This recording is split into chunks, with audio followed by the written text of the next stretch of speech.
Hello my dear students. तो आज का जो हमारा क्लास है वो है दोस्तों क्लास ट्वेल्थ की उर्दू चैप्टर 1। बिहार बोर्ड के 12वीं क्लास का जो उर्दू है उसका चैप्टर 1, उसके बारे में हम लोग कुछ डिस्कस करने वाले हैं। कुछ सवाल और जवाब डिस्कस करने वाले हैं, ठीक है। मतलब मुख्तसर तरीन सवालात और उसके जवाब डिस्कस करेंगे। उर्दू का नाम क्या है? कहकशां उर्दू। कौन सा उर्दू? कहकशां उर्दू। ओके मेरे दोस्तों, तो सबसे पहली बात क्या है कि चैप्टर का जो नाम है वो है नज़ीर अहमद की कहानी, और इसका पूरा नाम है नज़ीर अहमद की कहानी, कुछ मेरी कुछ उनकी ज़बानी। असल में क्या है कि एक उस्ताद होता है और एक उसका शागिर्द होता है, ठीक है।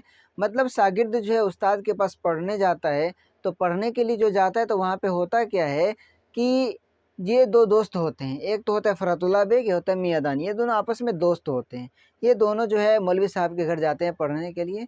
लेकिन होता क्या है कि दोनों में से कुछ ना कुछ गलतियां करते हैं पढ़ने में, जिसकी वजह से मौलवी साहब को बहुत गुस्सा आता है। तो उसको भगाने की भी कोशिश करते हैं बहुत हद तक। मतलब ऐसा मानिए कि पूरी तरह से भगाने की कोशिश कर रहे होते हैं।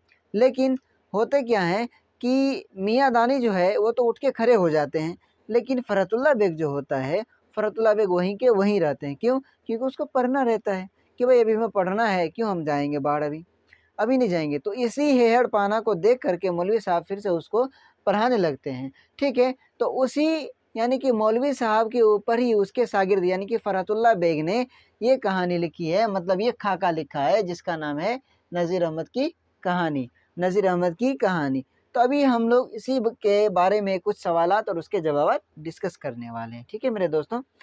तो सबसे पहला जो है वो है आपका उर्दू का बाज़ाब्ता खाका कौन सा है? उर्दू का बाज़ाब्ता खाका कौन सा है? तो दोस्तों अगर आपके एग्ज़ाम में आता है कि उर्दू का बाज़ाब्ता खाका कौन सा है, तो आप जवाब में देंगे कि नज़ीर अहमद की कहानी, कुछ मेरी कुछ उनकी ज़बानी। अब यहाँ पे बात आती है कि कुछ मेरी कुछ उनकी ज़बानी, इसका क्या मतलब है? ये तो पता चल गया मेरे दोस्तों कि नज़ीर अहमद की कहानी, कि नज़ीर अहमद के बारे में लिखा है कि भाई उसकी कहानी है। लेकिन यहाँ पे एक और बात बताई जा रही है, कुछ मेरी कुछ उनकी ज़बानी, मतलब क्या? इस यानी कि इस पूरे खाका में फ़रतुल्लाह बेग ने जो लिखा है वो तो बात अलग है, तो उसकी क्या होगा कुछ मेरी, मतलब फ़रतुल्लाह बेग खुद के बारे में कह रहे हैं कुछ मेरी, और उस्ताद के बारे में कह रहे हैं कि नज़ीर अहमद के बारे में कह रहे हैं कुछ उनकी ज़बानी। मतलब वो जो कुछ बोले हैं उसके ज़बानी, मतलब उसके बोले हुए अल्फाज को इस जो है चैप्टर में दिया गया है, इसलिए इसका नाम है नज़ीर अहमद की कहानी, कुछ मेरी कुछ उनकी ज़बानी, ठीक है। जो दूसरा क्वेश्चन है हमारा, दूसरा सवाल जो है, उर्दू का पहला खाका निगार कौन सा है? ये अक्सर व बेशतर पूछे जाते हैं एग्ज़ाम में।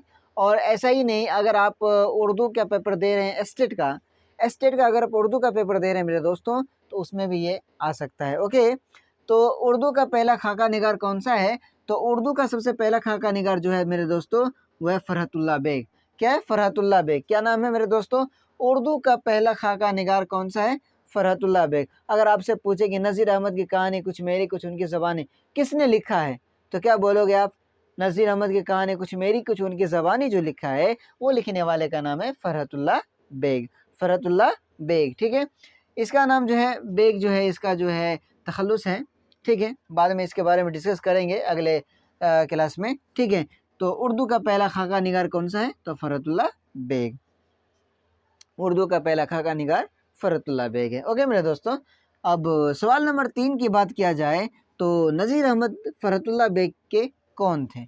यहाँ पे सवाल क्या पूछा जा रहा है मेरे दोस्तों कि नज़ीर अहमद फ़रहतुल्लाह बेग के कौन थे? नज़ीर अहमद फ़रहतुल्लाह बेग के कौन थे? नज़ीर अहमद जो थे फ़रहतुल्लाह बेग के उस्ताद थे।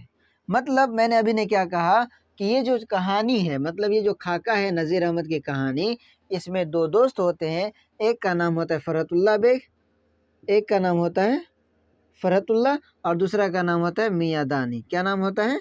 मियां दानी। ये दोनों आपस में दोस्त होते हैं और ये दोनों डिसाइड करते हैं कि हम लोग जाएंगे मौलवी साहब के पास पढ़ने के लिए। लेकिन दोनों जो है पढ़ने के लिए जो जाते हैं तो दोनों गलतियां करते हैं। क्या गलतियां करते हैं?